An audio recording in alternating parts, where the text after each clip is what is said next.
এই সূরা নাজিল হওয়ার পরে, এই আয়াত নাজিল হওয়ার পরে হুজুর সাল্লাল্লাহু আলাইহি ওয়াসাল্লামের ইন্তেকাল পর্যন্ত আল্লাহর হাবিব কোনদিন কোন কথা ইনশাআল্লাহ ছাড়া বলতেন না। যে কোনো ওয়াদা অঙ্গীকার করতেন সঙ্গে সঙ্গে তিনি বলে নিতেন ইনশাআল্লাহ।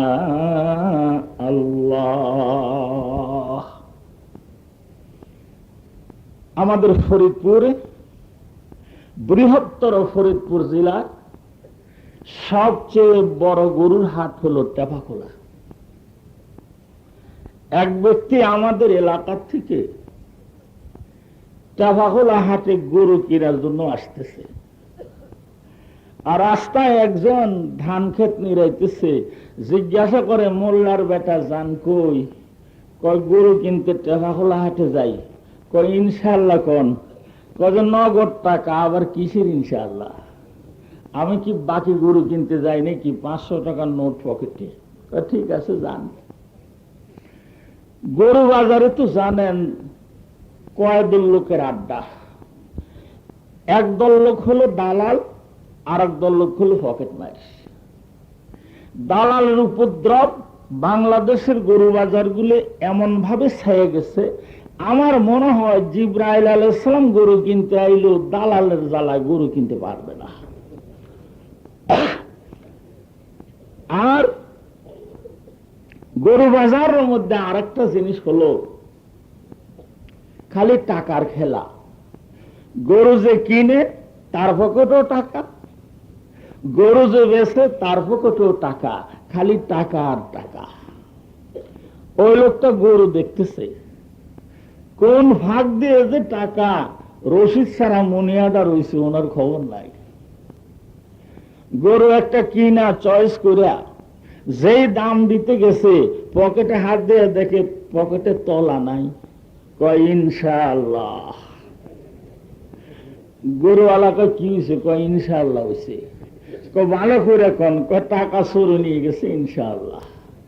গরু আর দাম দিতে পারলাম না ইনশাআল্লাহ, খালি হাতে বাড়ি যায় ইনশাআল্লাহ, আমারে মাফ করেন ইনশাআল্লাহ। এই যে দমে দমে খালি ইনশাআল্লাহ কওয়া ধরছে, রাস্তা দিয়ে খালি হাতে যায়। ওই লোকটা খেতনিরা, ও মোল্লার বেটা গরু কই? কয় ইনশাআল্লাহ। ও মোল্লার বেটা গরু খবর কি? কয় ইনশাআল্লাহ হয়ে গেছে। কয় ভালো করে কন? কয় ইনশাআল্লাহ। কয় ব্যবহারটা কি? কয় ব্যবহারটা ইনশাআল্লাহ। এরপরে কয় কাছে আসেন, কি হয়েছে? কয় গরু চুরি, টাকা চুরি নিয়ে গেছে ইনশাআল্লাহ। ওই লোকটা কয় ভাইজান যাওয়ার সময় আমি আপনাকে বলেছিলাম ইনশাআল্লাহ বলেন, তখন আপনি টাকার গরম দেখাইছেন। যদি আপনি বলতেন ইনশাআল্লাহ আমি গরু কিনতে যাই, আমার আল্লাহ রাব্বুল আলামিন আপনার পকেটের টাকাকে নিশ্চয়ই পাহারা দিয়ে হেফাজত করতেন।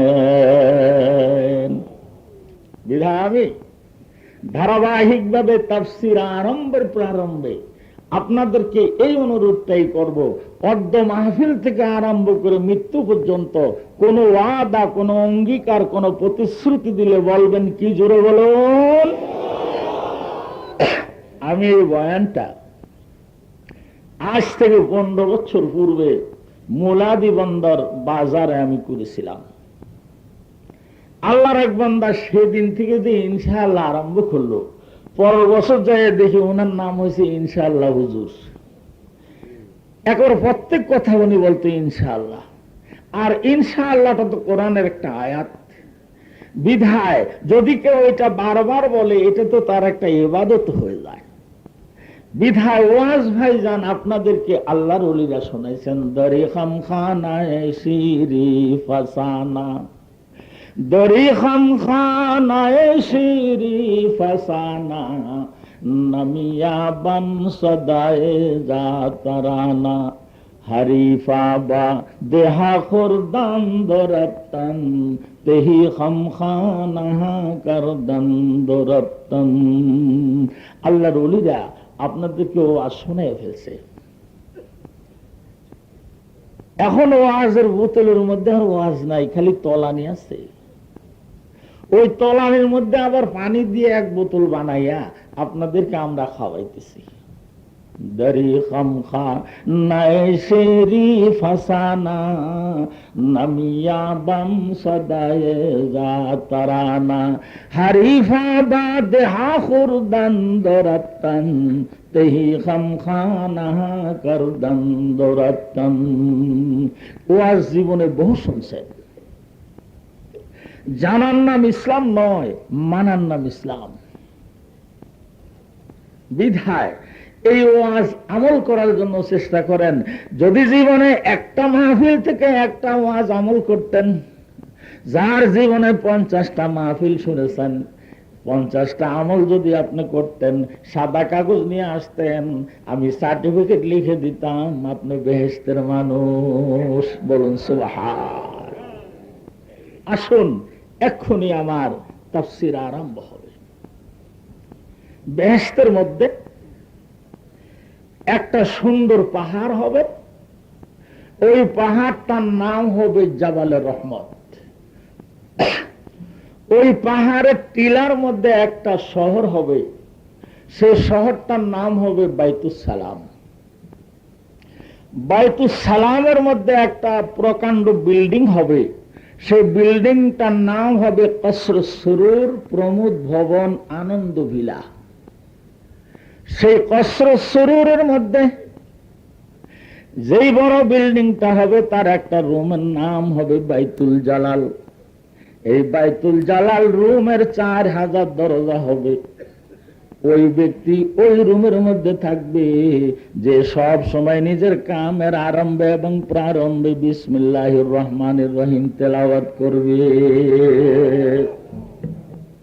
হাদি বাঙ্গাল মরহুম হযরত মাওলানা শাহ কারামাত আলী জৌনপুরী রহমতুল্লাহ আলাইহির সুযোগ্য সাহেবজাদা মরহুম হযরত মাওলানা হাফেজ আব্দুল আউয়াল জৌনপুরী রহমতুল্লাহ আলাইহি ফাজাইলে বিসমিল্লাহ নামক কিতাবের মধ্যে লেখছে, ওই 4000 দরজার জানালা রুমের মধ্যে যেই ব্যক্তিটা থাকবে, সেই ব্যক্তিটা যেই দরজাটা খুলে এরকম মাথা দিয়ে নজর করবে, সঙ্গে সঙ্গে ওই লোক আল্লাহ রাব্বুল আলামিনকে দেখতে পাবে।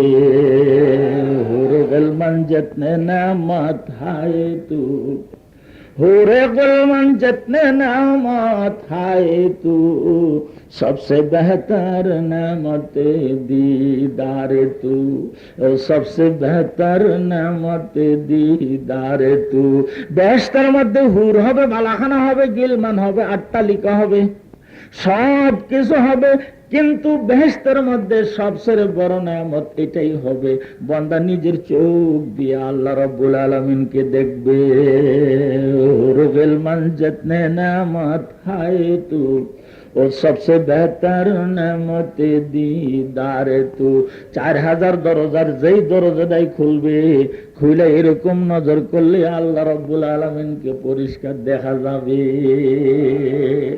বিদায় আমার ভাইরা ও আমার বাবাজিরা, যে কোনো কাজ করতে যাবেন ভক্তি শ্রদ্ধা সহকারে বিসমিল্লাহির রহমানির রহিম তেলাওয়াত করবেন।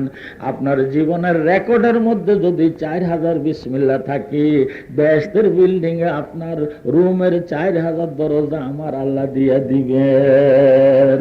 বলুন বিসমিল্লাহির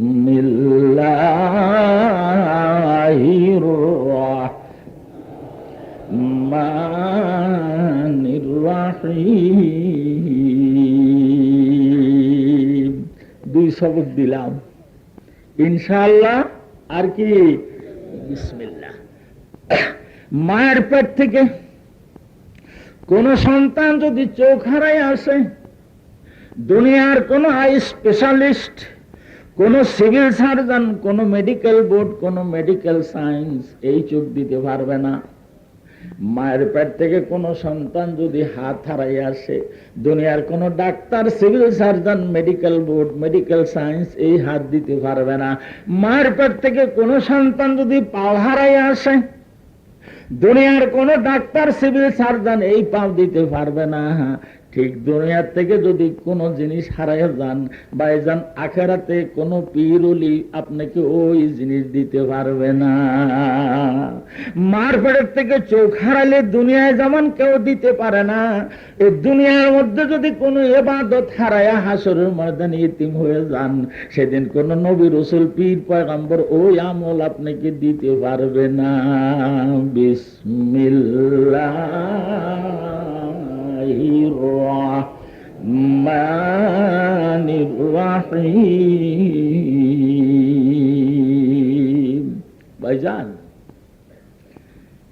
গত বছর যে মাহফিল করে আসি, এইবার ওই মাহফিলের মধ্যে গেলে ছেলে আইসা কান্দা কয়, হুজুর গত বছর আপনার মাহফিলে আমার আব্বা ছিল, এবার আমার আব্বা নাই, আমার আব্বার জন্য দোয়া করেন। কয়েক বছর আগে পাবনা সিরাজগঞ্জে আমি একটা মাহফিলে গেলাম। ইন্তেজামিয়া কমিটির কাছে একটা লোক এসে কয়, হুজুর আজ আসলে এই দুপুরের খানাটা আমি হুজুরকে খাওয়াবো, আপনারা আমার একটু অনুমতি দেন। ইন্তেজামিয়া কমিটি অনুমতি দিছে। ওই লোকটা এনায়েতপুর বাজারের থেকে মুরগির বাচ্চা কিনছে, মাগুর মাছ কিনছে, কই মাছ কিনছে, সব সদায়পত্র বাড়ি নিয়ে পাকঘরে দিয়া আমি রওনা দিয়ে ঠিক রাস্তার মধ্যে যেয়ে পড়ছি, ওই লোকটা দুনিয়ার থেকে বিদায় হয়ে গেছে। বলুন ইন্না লিল্লাহি ওয়া ইন্না ইলাইহি রাজিউন। ওই লোকের জানাজার নামাজ পড়িয়া ঠিক তার বাজারটা দিয়েই আমাকে ইন্তেজামিয়া কমিটি খানা খাওয়ায়। সেই খানা তো আমি খেলাম, কিন্তু আল্লাহর বান্দা তো নাই। দুনিয়া কি মজা हरगिज कम न होंगे, मगर यही अफसोस के मैं दुनिया में ना रहेंगे। দুনিয়ার সুখ শান্তি ভাইজান থাকবে, কিন্তু আফসোস আপনি আর আমি থাকবো না। অনেকে ছেলেকে কিছুই দেয় নাই, আজ ছেলে লক্ষপতি।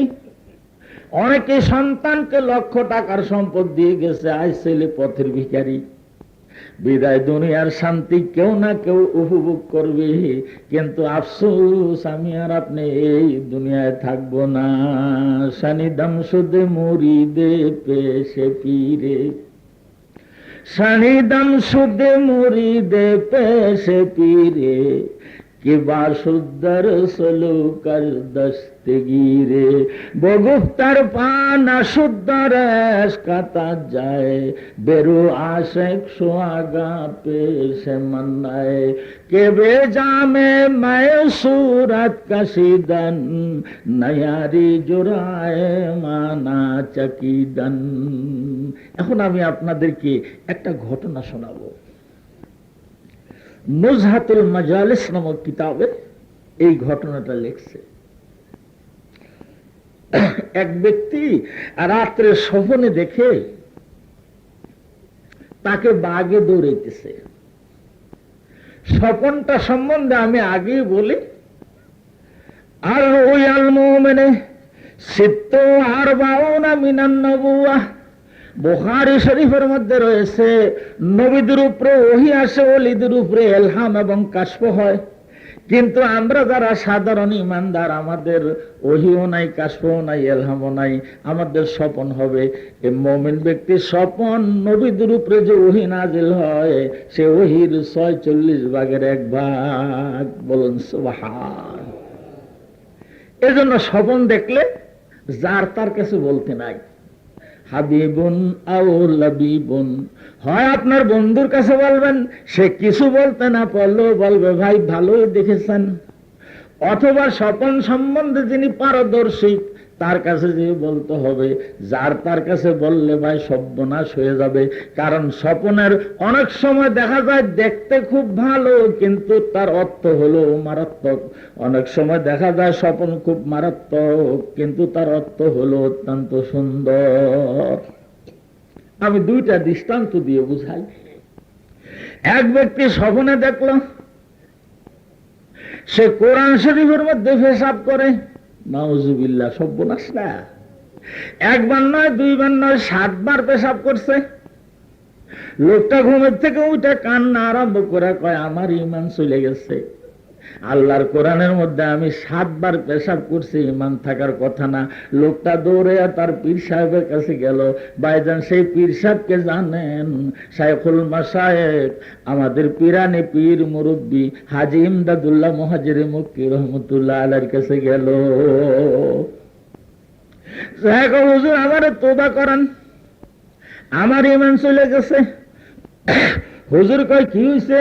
কয় যে আমি আজ রাত্রে স্বপ্নে দেখছি হুজুর ওযু করে আসার নামাজ পড়ে আমি শুইছি, আমার ওযু ছিল।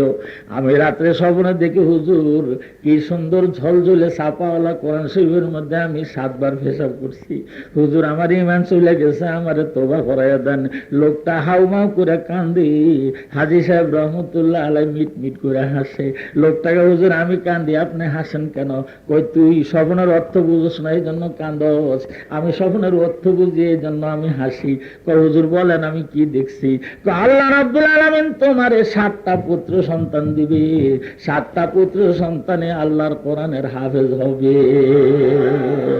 সানিদাম শুধু মুরিদে পেশে পীরে কেবা শুদ্ধর সলুকার দস্তগিরে বগুপ্তার পান অশুদ্ধ রাস কাতা যায় বেরু আশিক সো আগা পেশে মান্নায় কেবে জামে মায়ে সুরত কাশিদান নায়ারি জোড়ায় মানা চাকিদান।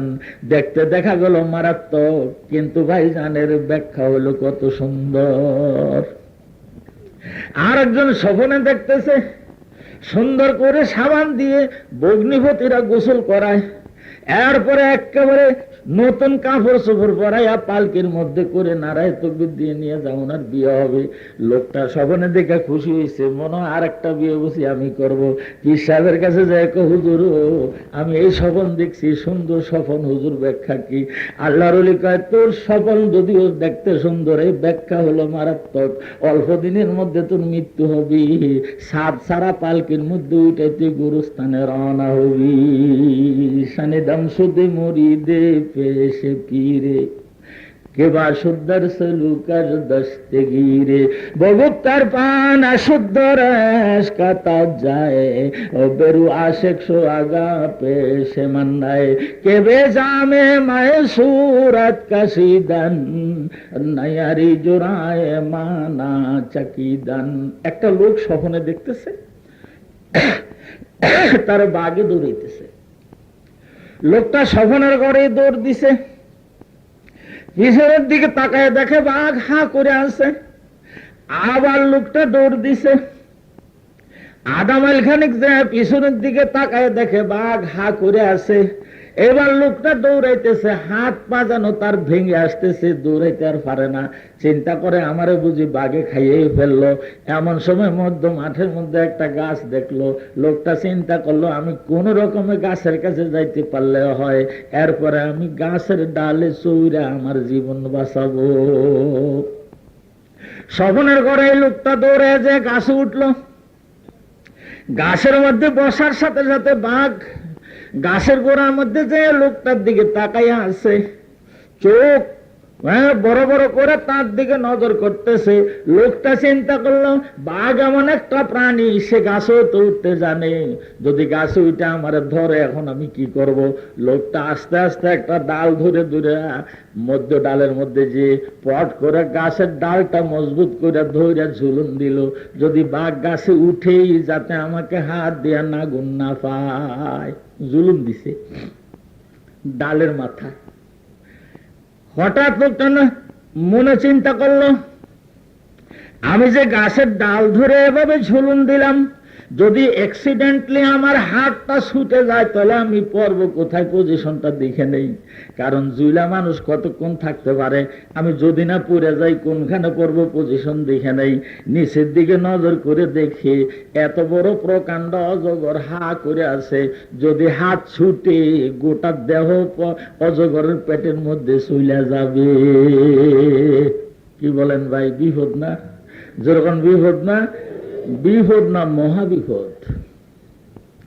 যদি গাছের সেবায়ান আনতে যায় বাঘে ধরে, যদি হাত ছুটে যায় অজগরের পেটে চলে যাব।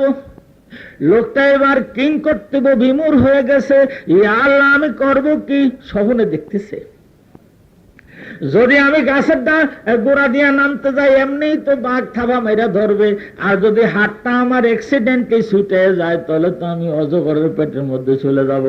লোকটা এবার চিন্তা করলো যতক্ষণ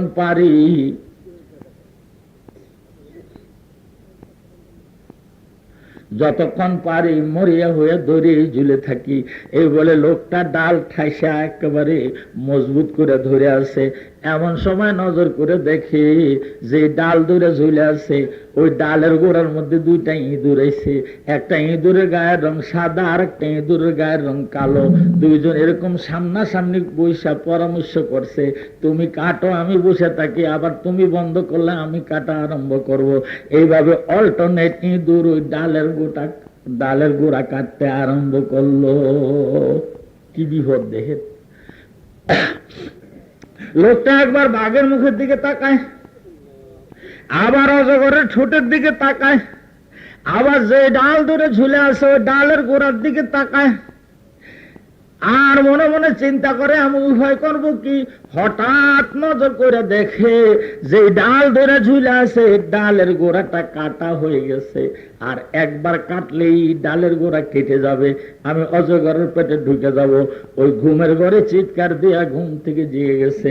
জায়গা দেখি ঘামের চোটে গেঞ্জি ভিজে গেছে, বিছনা চাদর ভিজে গেছে, শরীরটা থর থর করে কাঁপতেছে। সারা রাত্রে আল্লাহর বান্দা চিন্তা করে আমি কি স্বপ্নে দেখলাম। সারা রাত কাঁদছে। ফজরের নামাজ আদা করে তার পীর সাহেব কেবলার দরবারে হাজির হইল।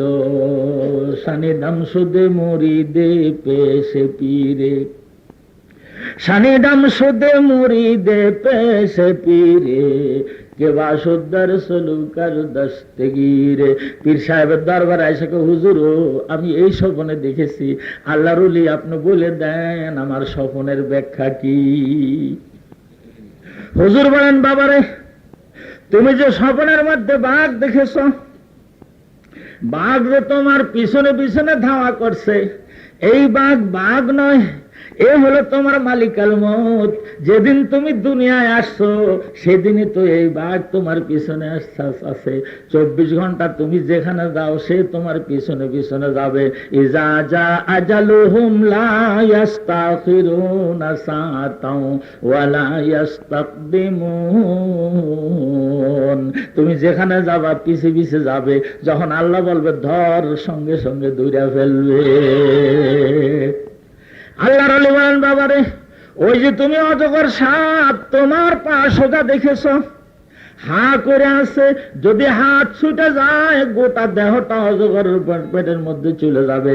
বাবারে শোন, এটা তো অজগর নয়, এটা হলো তোর কবর। আলায়া সাকিনাল কাসরিল মুআল্লা, আলায়া সাকিনাল কাসরিল মুআল্লা, সাতুদফান আন করিবিন ফি তুরাবি, লাহু মালাকুন ইউনাদু কুল্লা ইয়াউমিন লিদুনিল মাউত ওয়াবনাউ লিল খারাবি।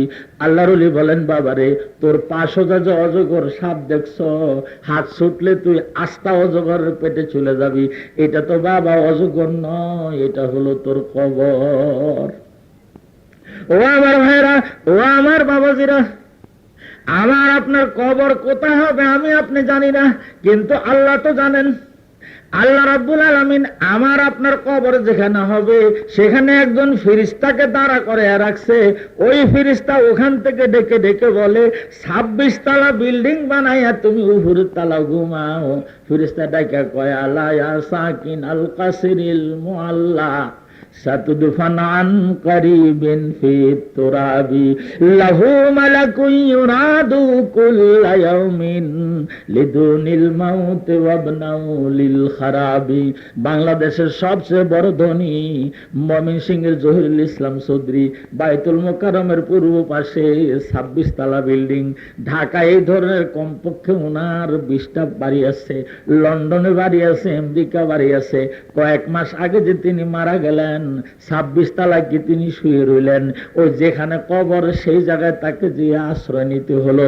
ভাইজান, তার ছেলে ইচ্ছা করলে কয়েক কোটি টাকা দামের একটা কার্পেট কবরে বিছিয়ে দিতে পারি, ইচ্ছা করলে দিতে পারত, কিন্তু নিয়ম নাই। জহুরুল ইসলাম চৌধুরী রে মাটির মধ্যে শোয়াইয়া দিল।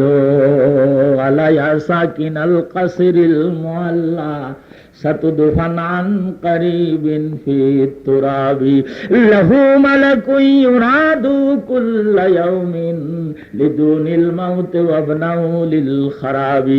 আল্লাহর হাবিব বলেন, তোমার কবর যেখানে হবে সেখানে একজন ফেরেশতা দাঁড়ায়া দাঁড়ায়া সুন্দর করে আল্লাহর বান্দারে, বিল্ডিং এর তালা তুমি যতই বাড়াও না কেন, তোর ওখান থেকে নামাইয়া আমার পায়ের নিচে দাফন করা হবে, এই বলে তোমার ডাক দেয়। ভাইজান, মাঝে মাঝে কারো কানের মধ্যে কুহু করে শব্দ হয়, আমাদের মুরব্বীরা বলে তোর কবর তোরে ডাকে। বলেন সুবহান।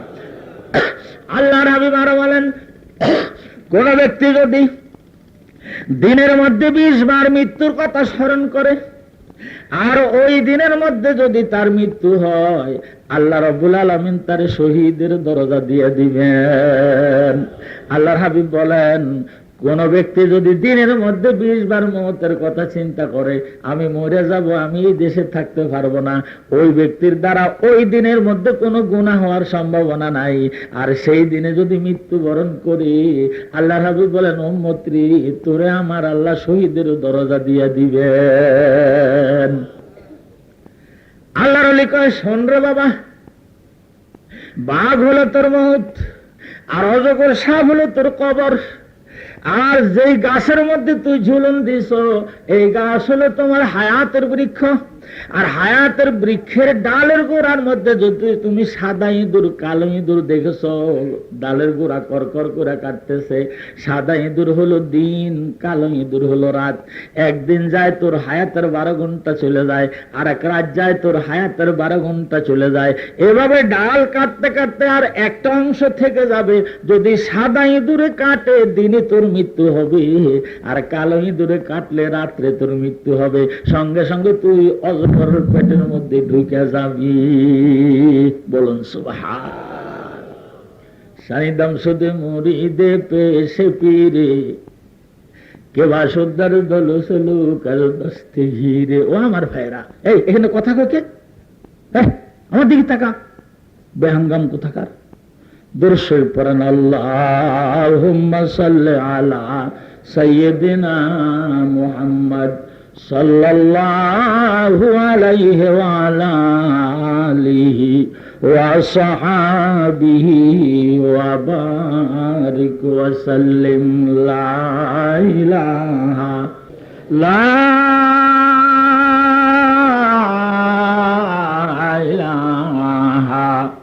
ইল্লাল্লাহু মুহাম্মাদুর রাসূলুল্লাহ। জানি না এই মাহফিলের মধ্যে আমরা সব মানুষগুলি হায়াতের বৃক্ষের ডালের মধ্যে ঝুলে আছি, মালিকাল মউত গাছের গোড়ায় বসে আছে। জানি না আগামী বছর এই মাহফিলের কে আমরা অজগরের পেটে চলে যাব, বলা যায় না। বিধায় অধ্যকার মাহফিলকে নিজের জীবনের শেষ মাহফিল, অধ্যকার মুনাজাতকে নিজের জীবনের আখিরি মুনাজাত মনে করে নীরবতা অবলম্বন করে বসে মনোযোগ দিয়ে শুনি। আল্লাহ বলছেন, লাআল্লাকুম তুরহামুন, নিশ্চয় আমি তোমাদের উপরে রহমত নাজিল করব। বলো না আমিন। আমার সামনে যারা বসছেন, এখানে যদি কোনো ডায়াবেটিস রোগী থেকে থাকেন, আপনি ওই কোনায় চলে যান। আর যারা একবার প্রস্রাব করতে যাবেন, তারা আবার ফিরে পূর্বের জায়গায় আসতে হবে। এই জায়গাটা আপনার কাছে আমরা বিক্রি করি নাই। ঘন ঘন যাদের প্রস্রাব করার অভ্যাস বা অসুস্থ, আপনারা এক পাশে চলে যান। আর আমার সামনে যারা বসছেন, আপনারা আমার দিকে তাকিয়ে থাকেন, এদিক ওদিক মুখ নিয়েন না। কেউ যদি কল চাপে আর দেখে কলসির মাথা নড়ে সরে, পাগলও টিউবওয়েলের ডান্ডা চাপ দিবে না। এবার আসুন মনোযোগ দিয়ে শোনেন, আমাকে বলার মতো সুযোগ করে দেন। সকলে বলেন আউযু বিল্লাহি মিনাশ শাইতানির রাজিম। বিসমিল্লাহির রাহমানির রাহিম। সুবহানাল্লাযী আসরা বিআবদিহি লাইলাম মিনাল মাসজিদিল হারামি ইলাল মাসজিদিল আকসা। গত করল আমি বলতেছিলাম বৈজ্ঞানিকরা বলছে আসমান বলতে কিছু নাই, আর আমার মহাবৈজ্ঞানিক আল্লাহ তার বিজ্ঞানময় গ্রন্থের মধ্যে বলে আসমান আছে 7টা। আবার কয় কি এই 7টার নিচে আবার ডে লাইট আর ডিম লাইটও আছে। ডিম লাইটের নাম হলো চন্দ্র আর ডে লাইটের নাম হলো সূর্য। হুজুররা খেয়াল করেন, তালিবুল ইলমরা লক্ষ্য করুন। আলাম তারাও কাইফা খালাকাল্লাহু সাবআ সামাওয়াতিন তিবাকা ওয়া জাআলাল কামারা ফীহিন্না নূরাও ওয়া জাআলাশ শামসা সিরাজা। জোরে কোন সুবহান। আসমান কয়টা কইছে? আর ডিম লাইটের নাম কি কইছে? ডিম লাইট হলো চন্দ্র কামার, আর ডে লাইটের নাম কি হলো সূর্য। খেয়াল করেন, আলাম তারাও তোমরা কি দেখো না? কাইফা খালাকাল্লাহু সাবআ সামাওয়াতিন তিবাকা وجعل القمر فيهن نورا وجعل الشمس سراجا। তাহলে আসমান কয়টা? আবার আল্লাহ সূরা নাবার মধ্যে কি কয়? ওয়াবানাইনা ফাওকাকুম সাবান শিদাদা। আমি তোমাদের মাথার উপরে 7টা মজবুত শামিয়ানা ঝুলাই রেখে দিয়েছি। কয়টা? খালাকাল্লাহু সাবআ সামাওয়াতিন তিবাকা। আল্লাহ বলেন তোমাদের মাথার উপরে আমি 7টা আসমানকে স্তরে স্তরে ঝুলাই রেখেছি। অপর জায়গায় আল্লাহ বলেন একটু চোখ আগলে দিয়ে দেখ কোন জায়গায় আমি একটা খুঁটি দিছি কিনা। খুঁটি আছে? যখন খুঁটি আছে, আজ জমিনে খুশকুরু ইয়া নাদগিয়া, আজ জমিনে খুশকুরু ইয়া নাদগিয়া, আসমারা বেসুতু দারদ নিগা, আসমারা বেসুতু দারদ নিগা। ভাইজান আমরা সামান্য কয়টা শামিয়ানা ঝুলাইছি, দেখুন কতগুলি খুঁটি লাগাইছি। আল্লাহ এত বড় মহান বিশ্বের উপরে 7টা শামিয়ানা ঝুলাইছে। আল্লাহ কয় দেখতো আমি একটা খুঁটি কোনখানে লাগাইছি কিনা। খুঁটি আছে? যখন খুঁটি আছে, যদি খুঁটি থাকতো এতদিনে চাপা পুরে মরতাম। কেমনি জানেন? এই বরিশাল আর ফরিদপুরের মধ্যে যে খুঁটিটা, বরিশাল দ্বারা কইতে এবার ফরিদপুর ওয়ালারা এটা দেন, আমরা কইতাম আমাদের ফসল টসল ভালো হয় না আপনারা দেন। এই দুই দলে ঠেলাঠেলি করে খুঁটি বদলাইতাম না, সরকারি খুঁটি তো, ওখান দিয়ে ভাঙ্গা ভরে এই ডিভিশনের মানুষ ব্যক্তি শেষ। আর পাবনা আর ফরিদপুরের পদ্মা নদীর পাড়ের খুঁটে নিয়ে আমরা কইতাম যে এটা হলো পাবনার সীমানা, পাবনা লারা কনা এটা হলো ফরিদপুরের সীমানা। এই ঠেলাঠেলি করে খুঁটি দিতাম না, ওই ডিভিশন শেষ। আল্লাহ জানে আইসার দল খুঁটি বদলাইতেও পারবে না, কাম নাই, আমি খুঁটি ছাড়াই রাখি। বলুন সুবহান। আজমিনে খুশ করু নদিয়া, আসমারা বেসুতু দাহারদ নেগা। কিন্তু হাদিস শরীফের মধ্যে আছে দেখতে খুঁটি দেখা যায় না, আসলে খুঁটি আছে। সেই খুঁটিটা কি? আল্লাহর হাবিব বলেন লা তাকুমুস সাআতু হাত্তা ইয়াকুলার রাজুলু আল্লাহু আল্লাহ আল্লাহু আল্লাহ। আসমান আসমানের জায়গায় থাকবে, জমিন জমিনের জায়গায় থাকবে। যতদিন আল্লাহু আল্লাহ বলা মানুষ জমিনের মধ্যে থাকবে, বোঝা গেল আল্লাহু আল্লাহ বলা মানুষ হলো আসমানের খুঁটি। এই বছর আসমানের খুঁটির সংখ্যা হলো 125 লক্ষ। ওআইসির হিসাব মতো, জাতিসংঘের হিসাব মতো আমাদের মুসলমানের সংখ্যা হলো 125 লক্ষ। নামাজ না পড়লেও আল্লাহরে আল্লাহ কয়। কি বলেন? কয় না? নামাজ পড়ে না কিন্তু আল্লাহ কয়। আল্লাহর হাবিব বলেন এই 125 লক্ষ এই মুসলমানের মধ্যে, আল্লাহওয়ালা মানুষের মধ্যে যদি সবগুলি লোক বলে আল্লাহ তোমারে আমরা আল্লাহ বলে ডাক দেব না, একটা লোক যদি দুনিয়ার কোনখানে দাঁড়ায় খালি বলে আল্লাহু আল্লাহ, আল্লাহ কয় আমি এক পিলারের উপরে আসমান জমিন ঠিক রেখে দিব। লা ইলাহা ইল্লাল্লাহু মুহাম্মাদুর রাসূলুল্লাহ। জোরে বলুন লা ইলাহা ইল্লাল্লাহু মুহাম্মাদুর রাসূলুল্লাহ। এবার হুজুর সাল্লাল্লাহু আলাইহি ওয়াসাল্লামের রকেট এবং বুরাক বাইতুল মুকাদ্দাস মসজিদ থেকে উপরের দিকে রওনা দিল। মনে আছে? গেল প্রথম আসমানে। প্রথম আসমানের দূরত্ব এই জমিন থেকে 500 বছরের রাস্তা। যদি বলেন হুজুর গরুর গাড়িতে না রিক্সায়, বেবি ট্যাক্সিতে না বাসে না কোচে না প্লেনে, লাস্ট রকেট যেটা বৈজ্ঞানিকরা শেষ আবিষ্কার করবে, লাস্ট মডেল, এই লাস্ট রকেট যেটা বৈজ্ঞানিকরা শেষে বানাবে, বর্তমান লাস্ট রকেটের নাম হলো বাথ ফাইন্ডার। এই বাথ ফাইন্ডার ঘন্টায় চলে 38,000 মাইল।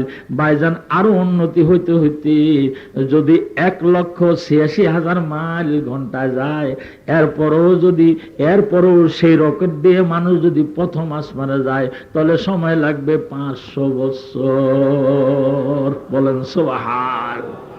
500 বছর। গতকাল আমি বলছিলাম, আপনাদের হয়তো খেয়াল আছে যে রাজহাঁস আর পাতিহাঁস মনে আছে? আটলান্টিক মহাসাগরের মধ্যে গলা দিয়ে কি তলার খবর পাবে? এখন যদি ওরা একজন আরেকজনকে না রে গুড়া শামুক খাবার চাইছিলাম, তলা নাই। আমরা কব হাঁস সাগরের তলা নাই না তোর গলা নাই? তুমি কি এটা আমাদের ট্যাকের হাটের খাল মনে করছো? তুমি কি এটা আমাদের মাইটাল মনে করছো? এটা আটলান্টিক মহাসাগর, এর গভীরতা হলো 33,000 ফিট। প্রশান্ত মহাসাগরের গভীরতা হলো 36,000 ফিট। এত গভীর জায়গার মধ্যে কি তোর 1.5টা গলা দিয়া তলা পালাগুলো বাবা? কথাটা আমার বুঝছেন? আর একটা দৃষ্টান্ত শোনেন। এক লোক তার ছেলেরে বিয়ে করাইছে, বউ হইল বাউনবীর। বাউনবীর বুঝেন না? 1.5টা বউ। আমাদের ওইদিকে কয় গাইটা, কুমিল্লা নোয়াখালী তো কয় বাইটা। এতটুক বউ আর কি। আমার এক খাদেম আছে, হেও 1.5 রাত আপনাকে বয়তে আনি নাই। সে আইলে মানুষে আমারে না দেখে খালি তারই দেহে। আর ওনারা নিয়ে আমি এত পেরেশান থাকি যে আমি কন্ট্রোল করতে পারি না। এই জন্য রাখে এসে যে তোমার যাওয়ার কাম নাই, যদি একবার দেখতেন চান আমি দেখাবো, কিন্তু সব লোক ওনার দিকে চাইতে। তো লোক ভদ্রলোক বিয়া করাইছে ছেলেরে, বউ হলো 1.5টা বউ। শাশুড়ি সহ খাইতে বসে, শাশুড়ি গলা ভাত আটকাইছে। শাশুড়িকে বৌমা গলার মধ্যে ভাত আটকাইছে, ফানি আন আমি মরলাম। বউ তো 1.5টা বউ, গাইটা বউ, এতটুক বউ। তাড়াতাড়ি গ্লাস নিয়ে গেছে, অনেক আগের কথা। যায় দেখে মাইটা ডিপলার উপরে কলসি। মাইটা ডিপলা হইলো 2.5 হাত, কলসি হইলো 1.5 হাত। কতটুকু হইলো? সাইরে তুল না। আচ্ছা কোন দেড়াইতে বউ চারিতে কলসির থেকে পানি নামায় কেমনে? বুদ্ধিমান মানুষের মেয়ে সারা বাড়ি যত জল চকে আছে সব আয়না একটার উপরে একটা একটার উপরে একটা দিছে, লাভ দিয়া উপরে উঠা এখন দেখে কলসি আর বউল সমান। পিতলা কলসি দেড়াত বউ দেড়াত। হায় রে আমার গলা বাত আটকাইছে মরে যায় রে। এরকম করে টান দিয়ে যেই কলসি কাজ করতে গেছে, আঞ্জা করে ধরে এরকম কাজ করতে গেছে, পাও স্লিপ খেয়েছে। স্লিপ খাইয়া নাকটা কলসির গাড়ার মধ্যে আটকাইয়া নাক ফুলটা কলসির মধ্যে পড়ে গেছে। মেয়ে লোকের কোন অলংকার হারা গেলে সর্বপ্রথম অলংকার উদ্ধার করে। গ্লাসটা এই হাত দিয়ে দৌড়া কলসির ভিতরে হাত দিছে। কোন দেড়াইটা বোর 16 আনা হাত নয়, 1 বিঘতে হবে। এই 1 বিঘত দিয়ে কলসির ভিতরে খালি এরকম করে। শাশুড়ি করছে কি, গ্লাসের মধ্যে একটু পানি ছিল, ওইখানে খাইয়া বুকের বাত সরাইছে। সরা এখন আধা ঘন্টা হইলো, বউটা পানির জন্য গেছে, আসে না। খাটো মানুষ, অবস্থাটা কি যাই দেখি, যায় দেখে 16 আনা হাত কলসির মধ্যে ঢুকে একাইতে উড়িছে। জিজ্ঞা কি হয়েছে? আম্মা আমার নাক ফুলটা কলসির মধ্যে ভরে গেছে। কয় ফাঁস না? কয় 16 আনা হাত ঢুকে দিয়া তালাশ করলাম, আম্মা কলসির তলা নাই। আম্মা কয় কলসির তলা নাই না বেআইনের মাইয়া, তোর হাতের বহর ছোট্ট। কলসি হইল 1.5 হাত, তুই মানুষ হইলি 1.5 হাত। তোর বিঘে 1 বিঘত হলো তোর 16 আনা হাত। এই তোর কলসির গলার মধ্যে তোর হাত বৈঠার মতো নড়াচড়া করে, তলার খবর নাই। ভাইজান ঠিক বৈজ্ঞানিকরা ঠিক ওই 1.5টা হাত দিয়া 1 বিঘতের হাত দিয়া তালাশ করে আসমান খুঁজে পাওয়ার জন্য, একটুও পাওয়া যাবে না। আল্লাহ রাব্বুল আলামিন পরিষ্কার জানাই দিছেন আমার আসমান 7টা। তার হাবিব মহাবৈজ্ঞানিক বলে দিছে 500 বছরের রাস্তা। বলুন সুবহান। প্রথম আসমানটাকে আল্লাহ রাব্বুল আলামিন তৈরি করেছেন সাদা মার্বেল পাথর দিয়ে। কাল আমি বলছি, দর্জিরা কোনোদিনে সিলাইতে গেলে একটু পিছনের থেকে সিলান আরম্ভ করে। আমি ঠিক এতক্ষণে কালকার পয়েন্টে আসলাম। এই আসমানটাও পুরু আর মোটা 500 বছরের রাস্তা। বলেন সুবহান। জমিন থেকে আসমান যতখানি, ওই আসমানটা মোটা ততখানি। এই আসমানটা একদম হোয়াইট, সাদা দবদবা, কিন্তু নীল দেখা যায় কেন? আমাদের ভারত উপমহাদেশের জবরদস্ত আলেম মরহুম হযরত মাওলানা শাহ আব্দুল হাই লখনবী রহমতুল্লাহ আলাই, রসুলের ঘনিষ্ঠ সাহাবী ওয়াহাব ইবনে মুনাব্বাহ রাদিয়াল্লাহু তাআলা আনহু থেকে বর্ণিত হাদিসের ব্যাখ্যার মধ্যে তিনি বলেছেন, এই প্রথম আসমানের উপরে যে সাগরগুলি আছে, ওই সাগরের পানি নীল রঙের, এই জন্য আসমান নীল রং দেখা যায়। জোরে কোন সুবহান। হাতের কর গুনেন, আর যারা লিখতে চান লিখেন। আমি কিতাবের রেফারেন্স দিয়ে কথা বলি, ওই কিতাব দেখে নেন, আমাকে বিরক্ত করেন না। মধ্যখানে দিয়া ভাগ হলো 500 বছরের রাস্তা। দ্বিতীয় আসমান আল্লাহ রাব্বুল আলামিন তৈরি করেছেন মিন হাদিদিন, লোহা ধাতুর দ্বারা। ভাইজান ওই আসমানটা পুরু এবং মোটা হলো 500 বছরের রাস্তা। বলেন সুবহান। যেদিন ইসরাফিল আলাইহিস সালাম সিংহায় ফু দিবে, এই লোহার আসমানটা ভাঙ্গা কাঁচের আসমানটা উপরে পড়বে, আর কাঁচের আসমানটা আইসা টুকরা টুকরা হয়ে আমাদের উপরে পড়বে। তাই একজন উর্দু কবি বলেন, সিতারে গির পড়েগি জমি পর জল জলা হোগা, मोहम्मद तख्त पे होंगे अदालत पर खुदा होगा। बोलन सुबहान। এই লোহার আসমানটা পুরো আর মোটা 500 বছরের রাস্তা, মধ্যখানে দিয়ে ফাঁক এবং গ্যাপ হলো 500 বছরের রাস্তা। তৃতীয় আসমানটাকে আল্লাহ রাব্বুল আলামিন তৈরি করেছেন মিন নুহাসিন, খাঁটি তামা ধাতুর দ্বারা। ওই আকাশটা পুরো আর মোটা হলো 500 বছরের রাস্তা। বলেন সুবহান। কয় আসমান গেল? মধ্যখানে দিয়া ফাঁক আর গ্যাপ হলো 500 বছরের রাস্তা।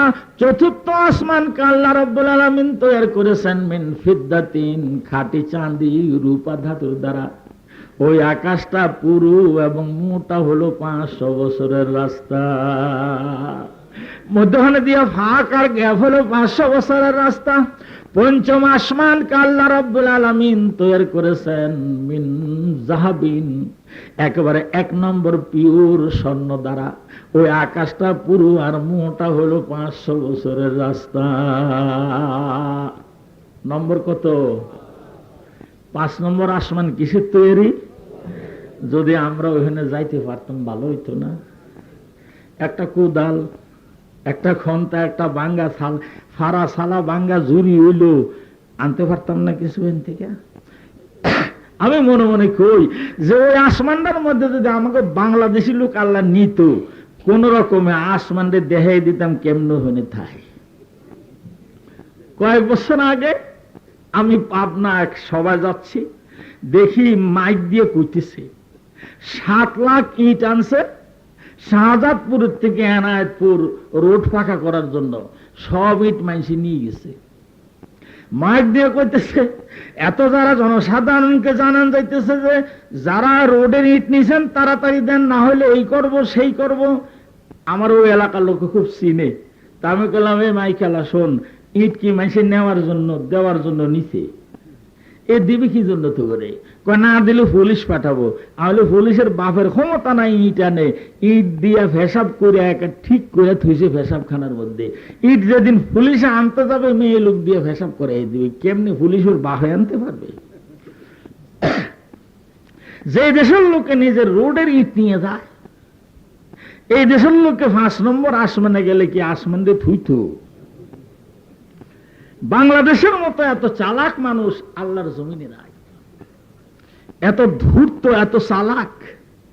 প্রখ্যাত সমাজ বৈজ্ঞানিক ইবনে খালদুন তার বিশ্বভ্রমণ লিফটের মধ্যে লিখেছে, আমি সারা দুনিয়া ঘুরছি, বে অফ বেঙ্গলের উত্তর পারে কতগুলি মানুষ দেখছি, সেই দেশের লোকগুলির একজনের চেহারার সাথে একজনের চেহারার মিল নাই, একজনের বডি কাটিং এর সাথে আরেকজনের বডি কাটিং এর মিল নাই।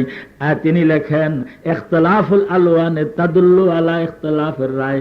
তাদের চেহারার দিকে নজর করলে বোঝা যায় তাদের মতেরও মিল নাই। কার কথা কইছে? বঙ্গোপসাগর উত্তর পারে কারা? আমরা।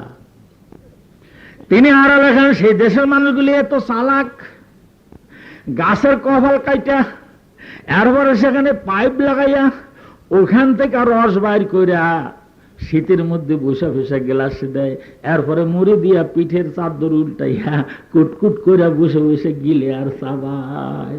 দেখছেন ওই যে রস খায় আমাকে মুরব্বীরা। গত বছর এক মাহফিলে গেছে, গত বছর আগের বছর ভোরবেলা আমাদের মুড়ি দিছে সর্ষের তেল, পেঁয়াজ আর মরিচ কেটে। আমরা ঠান্ডার মধ্যে বসে খাইতেছি। বাড়ি এলাকার হুজুর ঠান্ডার মধ্যে খেলে টেস্ট পাবেন না, রোদে বসে খান। কেন? এটা রোদে বসে খাইতে হয় বলে। তারপরে আরো একটু ভালো টেস্ট হবে যদি পিঠটা রোদের মধ্যে দিবার পারেন। মানে খাওয়া যে কেমনি খেলে স্বাদ, এটা বাঙালির মতো এত চতুর কোনো মানুষ নেই। আমার ছোট ভাই নাম হলো মাওলানা আব্দুল কাইম আব্বাসী, সে মদিনা শরীফের সপরিবারে থাকে।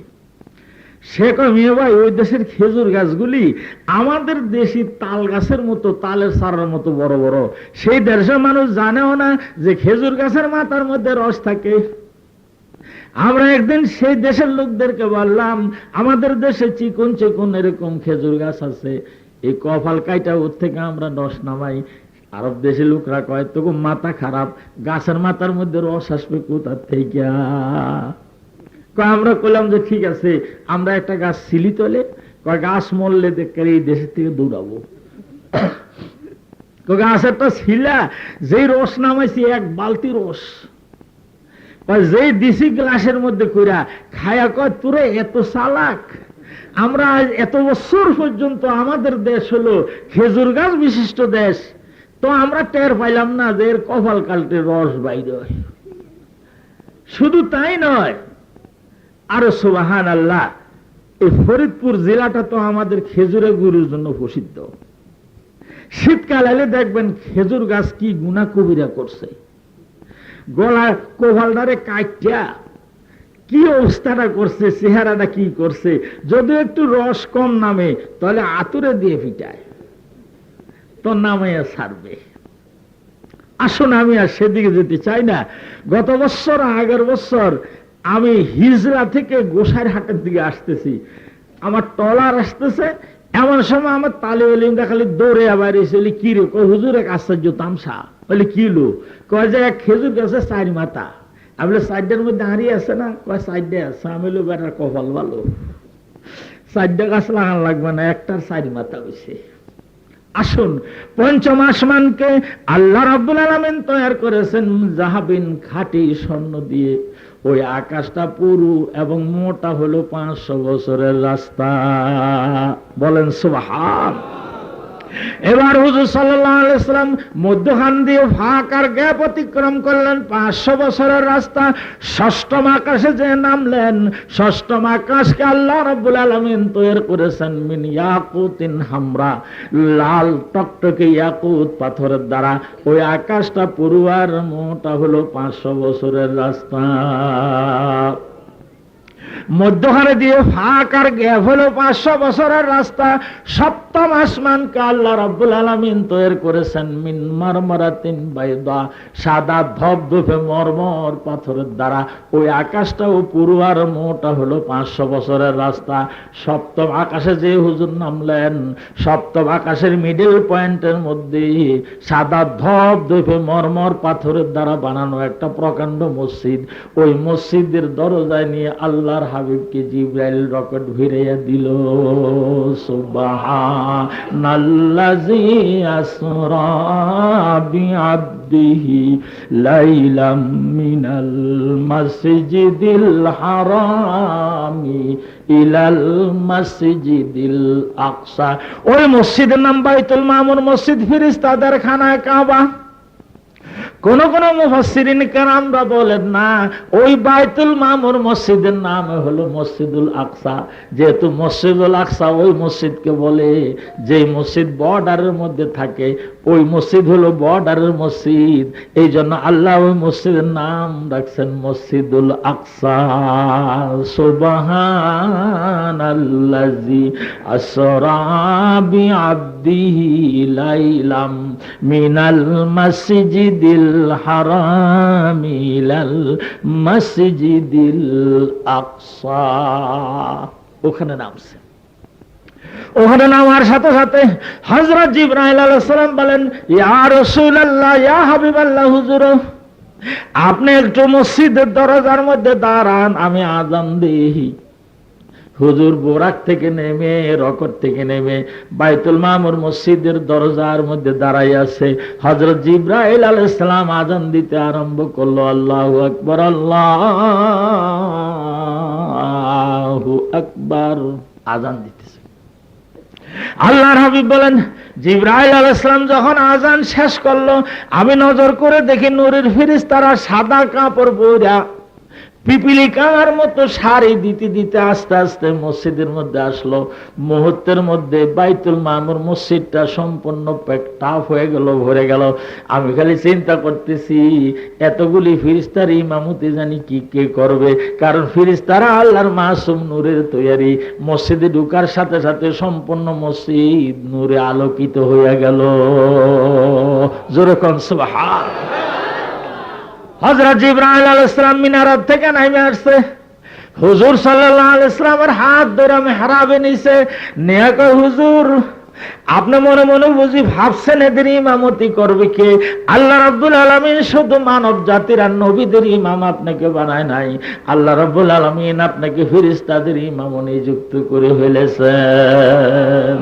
ওয়াত্তিনি ওয়াজ্জাইতুনি, পরেন ওয়াতুর সিনিনা ওয়া হাযাল বালাদিল আমিন লাকাদ খালাকনাল ইনসানা ফি আহসানি তাকওয়িম। ভাইজান, ফেরেশতার মর্তবা মানুষের মর্তবা ফেরেশতার চেয়েও অনেক বেশি। হযরত জিবরাইল আলাইহিস সালাম বলেন, ইয়া রাসূলুল্লাহ, সব লাইন সোজা করে ফেলছে, আপনি ইমামতি করুন, 2 রাকাত নফল নামাজ পড়েন। হুজুর সাল্লাল্লাহু আলাইহি ওয়াসাল্লাম 2 রাকাত নফল নামাজ পড়াইলেন। প্রথম রাকাতে সূরা ফাতিহার সাথে বললেন, ওয়াদ-দুহা ওয়াল-লাইলি ইযা সাজা মা ওয়াদ্দাকা রাব্বুকা ওয়া মা ক্বালা। পড়েন, ওয়ালাল আখিরাতু খায়রুল লাকা মিনাল উলা। ওয়াদ-দুহা সূরা পড়ছে। দ্বিতীয় রাকাতে সূরা ফাতিহার সাথে বললেন, আলাম নাশরাহ লাকা সাদরাক ওয়া ওয়াদানা আনকা বিজরাক। আলাম নাশরাহ লাকা সূরা বললেন। সালাম ফিরাবার পর ফেরেশতার দল বিদায় হইতে আরম্ভ করছে। হুজুর জিজ্ঞাসা করেন, জিবরাইল ভাই, এখন আমার পিছনে কয়জন ফেরেশতা নামাজ পড়লো? হযরত জিবরাইল আলাইহিস সালাম বলেন, হুজুর, আপনার পিছনে এখন 70,000 ফেরেশতা নামাজ পড়েছে। হুজুর বলেন, ফেরেশতা কি আর আছে?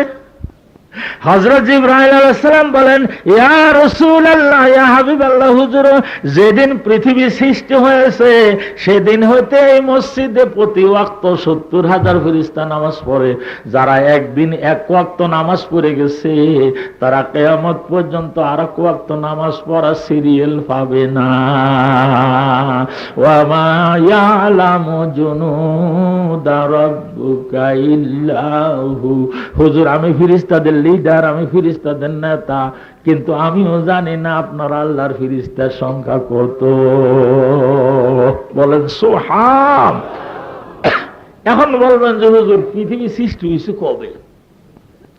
যেদিন পৃথিবী সৃষ্টি হয়েছে সেদিন থেকে প্রতি ওয়াক্ত 70,000 ফেরেশতা নামাজ পড়ে।